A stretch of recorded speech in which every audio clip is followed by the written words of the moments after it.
Bonjour, c'est Gilles du site boursicoté.com. Voici l'analyse technique des principaux indices mondiaux. Nous sommes aujourd'hui le vendredi 31 mai 2013 et donc comme à l'accoutumée, je vous propose de bien mémoriser ici l'indice CAC 40 pour le comparer avec donc les autres indices qui seront analysés dans cette vidéo, avec notamment ici ce dépassement de points hauts par rapport à ce que nous avions eu au point haut du 22 mai 2013, puisque ne serait-ce que sur le DAX, nous ne retrouvons pas cette configuration. Enfin, en tout cas, il y a une différence que je vais vous expliquer. Et nous commençons cette analyse par le DAX 30, donc le DAX 30 qui, un petit peu comme tous les autres indices, a quitté ici sa dynamique. On a eu l'inscription d'un gap baissier avec un point bas ici intermédiaire qui se situe à 8258 points.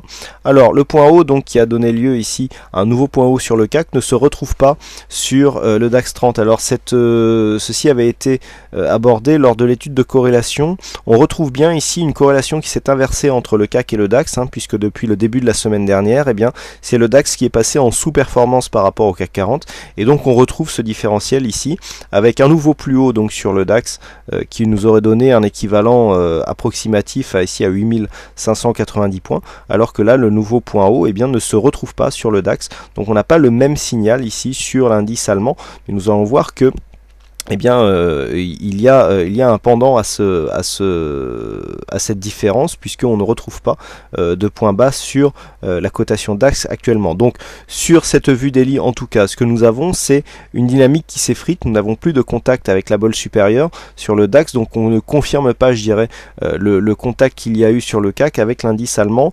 Toutefois, nous avons ici un contact avec la moyenne mobile 20 exponentielle.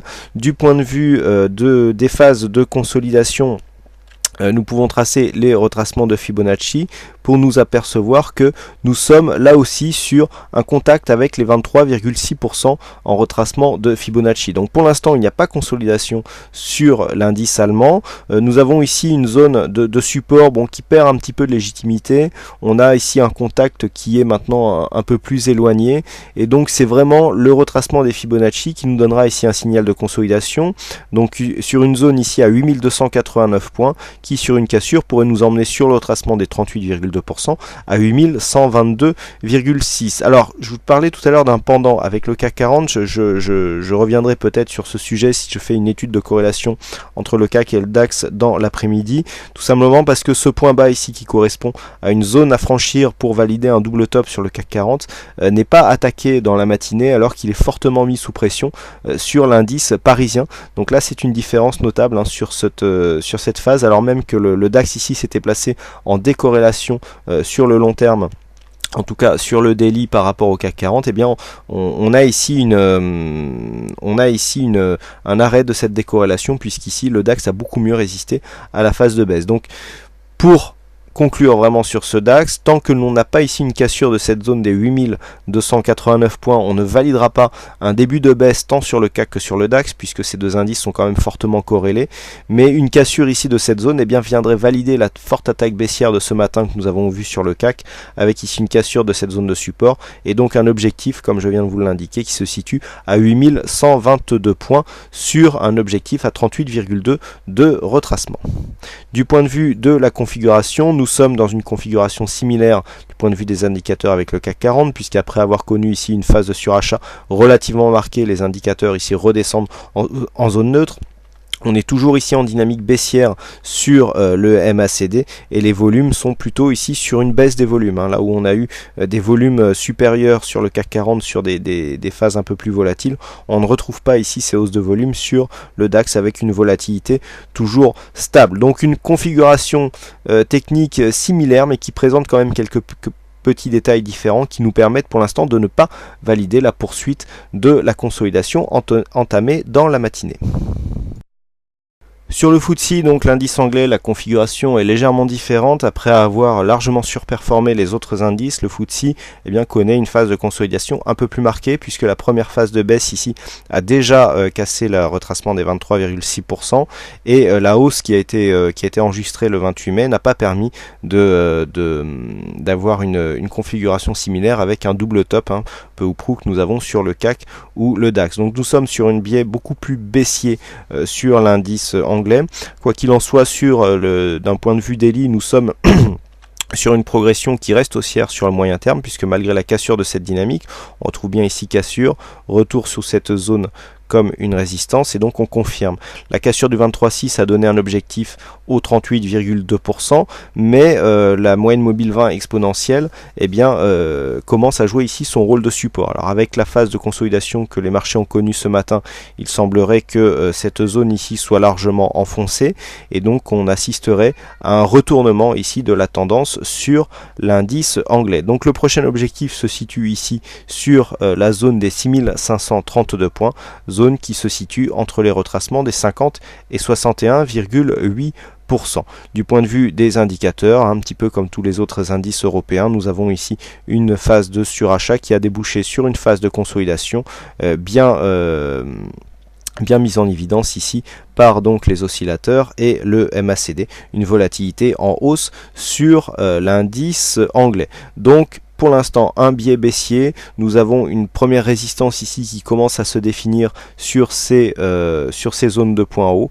Une cassure de cette zone nous ferait repasser dans une phase haussière d'un point de vue court moyen terme.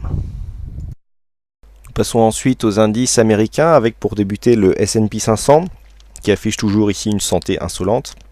Nous retrouvons ici la configuration en quasi double top que nous retrouvons sur les indices français et allemands, plus à l'image ici du DAX, ce qui peut nous laisser penser que c'est plus le CAC qui surperforme les autres indices que le DAX qui sous-performe. Donc nous sommes ici sur une phase de hausse qui n'a pas donné lieu à une poursuite du mouvement haussier puisque nous n'avons pas de nouveau plus haut. Donc la phase de consolidation est assez marquée. Sur la phase directe ici nous avons cassé le retracement des 23,6% pour revenir ici quasiment sur une zone de support à 1634 points. Les cours se situent pour l'instant entre cette zone ici et la zone des 23,6%. Nous avons un objectif donné par les retracements de Fibonacci à 1629,4 points, mais au moment où je vous parle, les futurs sont largement au-dessus de cette zone malgré une forte baisse enregistrée dans la matinée. Alors la phase ici de baisse pourrait nous faire casser cette zone de support, donc ce serait une deuxième cassure, puisque nous avons eu une cassure ici de cette zone de support au milieu courant avril. Bon, les cours ont réintégré, on a une dynamique qui nous a permis de réintégrer ce trend.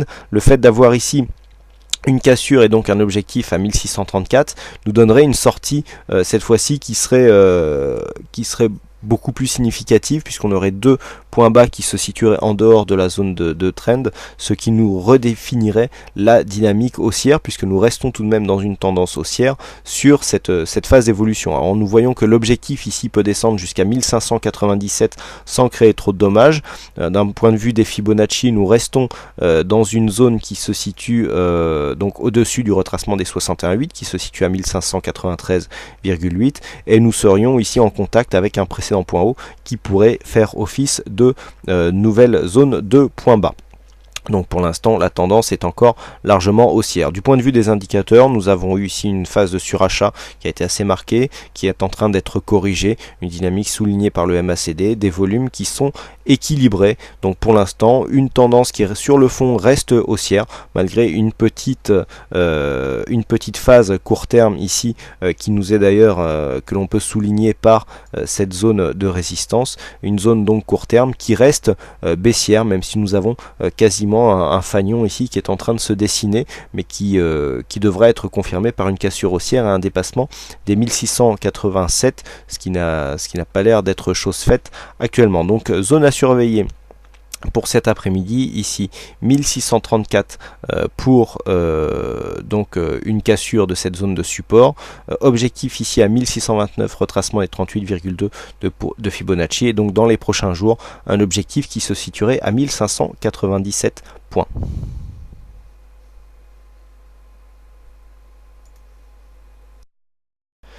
Sur le Nasdaq, nous avons là aussi une configuration similaire avec les deux tops ici qui sont un petit peu plus à l'image du DAX que celle du CAC, donc ce qui confirme ce que je vous indiquais sur le S&P 500 en ce qui concernait le CAC 40. Alors nous avons quasiment la même configuration avec ici une sortie de dynamique, un retracement des 23,6% qui se situe ici à 2977 qui a été attaqué, mais pour l'instant les cours sont revenus au-dessus. En cas de cassure ici de cette zone, alors on a deux zones assez intéressantes, 2945 ici, et puis ce retracement des 2930 points qui pourrait être assez intéressant. Alors d'une part puisqu'il il tenterait ici un comblement du gap que nous avons eu entre le 2 et le 3 mai qui serait assez intéressante du point de vue de la poursuite de la tendance, puisque en prenant un petit peu d'écart, ce gap avait fait suite à une sortie ici du trend haussier par le haut qui a donc marqué une accélération de la dynamique haussière qui était déjà en place. Alors pour relativiser les choses, le Nasdaq était en forte sous-performance par rapport à son homologue S&P 500, donc il s'agissait ici en partie d'un rattrapage, mais le fait ici de venir combler ce gap, eh bien, mettrait à mal la dynamique haussière qui a été impulsée, je dirais, par ce mouvement. Donc zone à surveiller ici sur une possible cassure, une deuxième cassure des 23,6% de Fibonacci, objectif à 2930 points. Un comblement du gap ici viendrait commencer à marquer un affaiblissement de cette dynamique haussière et nous dirigerait vers la zone ici 50-61,8 qui, on le sait, correspond à une zone de retracement souvent utilisée. Qui plus est, nous avons sur cette zone le support des 2865 points qui correspond à une zone de point haut qui pourrait très bien servir de nouveau support pour une poursuite de la tendance haussière, mais dans une moindre dynamique. Du point de vue des indicateurs, nous avons la même configuration que sur les autres indices, à savoir ici un surachat qui a été corrigé ici par la phase de baisse que nous connaissons depuis maintenant quelques jours, que l'on retrouve ici sur le stochastique, avec comme le CAC 40 ici l'annulation de ce signal baissier par croisement de l'indicateur par sa ligne de signal, une dynamique ici baissière sur la MACD qui est en train de marquer des petites pointes de retournement, hein. On a eu un retournement donc sur la séance d'hier, des volumes assez équilibrés et idem pour la volatilité. Donc pour le moment, nous sommes dans une petite phase de consolidation sur le Nasdaq. Il faut absolument surveiller ici les points clés, à savoir 2977, on a une zone intermédiaire à 2945 et surtout ici la zone des 2930 qui pourrait en extension donner lieu à un comblement de ce gap dont le point bas se situe à 2916,30. Et enfin nous terminons avec le Nikkei, donc l'indice japonais hein, qui a surperformé tous les autres indices pendant quelques semaines avec cette hausse ici qui a été commentée à de nombreuses reprises. Hein. On avait ici une hausse de 62% entre mi-novembre et ce point haut que nous avons eu ici mi-mai. Donc là les cours sont entrés dans une phase de consolidation. La consolidation est assez forte hein, puisque nous pouvons constater ici qu'après avoir marqué un point haut ici sur une zone de 15 943, eh bien les cours sont redescendus. On retrouve ici cette zone des 13 974 qui était une zone long terme qui est assez intéressante hein, puisque nous avions eu ici cette phase. Alors, on retrouve donc, oui, voilà, cette phase qui avait connu un point haut, franchissement sur un gap et donc poursuite de la phase haussière. On voit bien ici que sur une première phase de baisse, on est resté ici au-dessus de cette zone et puis que l'on a cassé sur la séance d'hier. Donc pour l'instant, du point de vue des retracements, le retracement des 23,6% sur l'intégralité de la tendance a été cassé, donc on assiste bien à une phase de consolidation. On est venu s'appuyer sur la zone ici des 13 545 et donc c'est maintenant la zone des 13 145 qui est en ligne de mire avec des objectifs bien plus bas. Alors on ne retrouve pas du tout hein, ici le différentiel, enfin le quasi double top que l'on retrouve sur les indices européens et même sur certains indices américains. On voit bien ici que après avoir connu une surperformance notoire, et bien le Nikkei ici amplifie aussi son mouvement de consolidation baissier. Donc là clairement nous sommes dans une phase de consolidation, l'objectif se situe ici sur la zone des 12 280 points qui représente donc les 50% avec donc une zone de retournement potentiel entre 11 417 et 12 280 points. Donc ici le Nikkei qui se situe toujours dans une phase de consolidation bien accompagnée. Ici on retrouve bien les indicateurs, donc la même configuration intéressant avec, vous voyez, le stochastique qui nous montre bien ici l'amplification de la phase de baisse, puisque nous sommes déjà en survente sur cet indicateur, et donc la grosse dynamique sur le MACD avec une forte amplitude ici que nous retrouvons sur cet histogramme baissier et une forte hausse de la volatilité. Donc là on est sur une grosse phase de consolidation sur l'indice japonais. Voilà ce que l'on peut dire sur ces analyses techniques des principaux indices mondiaux. Il ne me reste plus qu'à vous souhaiter à toutes et à tous une bonne séance, bonne chance dans vos prochains trades, et on se retrouve dès ce soir pour toutes les autres analyses techniques du site boursicoté.com. Bonne séance à tous.